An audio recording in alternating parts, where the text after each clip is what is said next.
हजरत हसन बसरी रहमतुल्लाह अलैह की जिंदगी के 4 वाक़यात।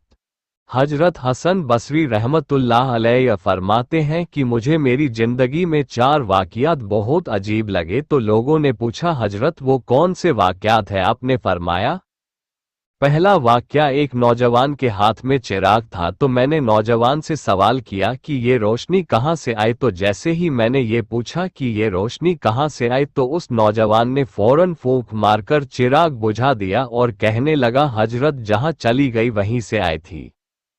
फरमाया कि मैं उस नौजवान की हाजिर जवाबी पर आज तक हैरान हूँ।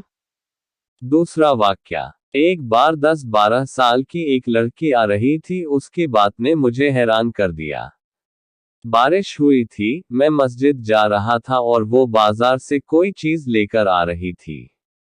जब जरा मेरे करीब आई तो मैंने कहा कि बच्ची जरा संभल कर कदम उठाना, कहीं फिसल न जाना। जब मैंने ये कहा तो उसने आगे से जवाब दिया हजरत मैं फिसल गई तो मुझे नुकसान होगा, आप जरा संभल कर कदम उठाना, अगर आप फिसल गए तो कौम का क्या बनेगा। कहने लगे उस लड़की की बात मुझे आज तक याद है। उस लड़की ने कहा था कि आप संभल कर कदम उठाना, अगर आप फिसल गए तो कौम का क्या बनेगा। तीसरा वाक़या, एक बार मैंने एक हिजड़े को देखा। जब उसे पता चल गया कि मैंने उसे पहचान लिया है तो मुझसे वो कहने लगा कि मेरा राज न खोलना, अल्लाह तआला क़यामत के दिन तुम्हारे राजों पर पर्दा डालेगा। चौथा वाक़या, एक आदमी नमाज पढ़ रहा था। उसके सामने से एक औरत रोती हुई खुले चेहरे खुले सर के साथ उसके आगे से गुजरी। जब उसने सलाम फेरा तो उस औरत पर बड़ा नाराज हुआ कि मैं नमाज पढ़ रहा था, तुझे शर्म नहीं आए, तुझे ध्यान नहीं। नंगे सर खुले चेहरे के साथ मेरे सामने से गुजर गई औरत ने पहले तो माफ़ी मांगी और फिर माफ़ी मांगकर कहने लगी देखो मेरे मियाँ ने मुझे तलाक दे दी है। और मैं उस वक्त गमज़दा थी, मुझे पता न चला कि आप नमाज पढ़ रहे हैं या नहीं।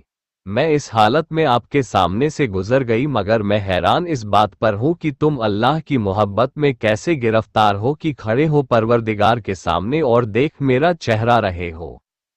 हसन बसरी रहमतुल्लाह फरमाते हैं कि उस औरत की ये बात मुझे आज तक याद है। सबक, और वाकई हमारी नमाज का यही हाल है। नीचे की मंजिल पर अगर नमाज पढ़ रहे हो और ऊपर की मंजिल में कोई हमारा नाम ले दे तो हमें नमाज में पता चल जाता है कि हमारा नाम पुकारा गया है। हमारी नमाज की तवज्जोह का ये आलम है। प्यारे दोस्तों, अगर आप लोगों को हमारी ये पोस्ट पसंद आई हो और अगर आपको इस पोस्ट से कुछ इल्म हासिल हुआ हो तो नीचे दिए गए शेयरिंग बटन को दबा के बराए मेहरबानी इस पोस्ट को शेयर और सब्सक्राइब जरूर करें। शुक्रिया।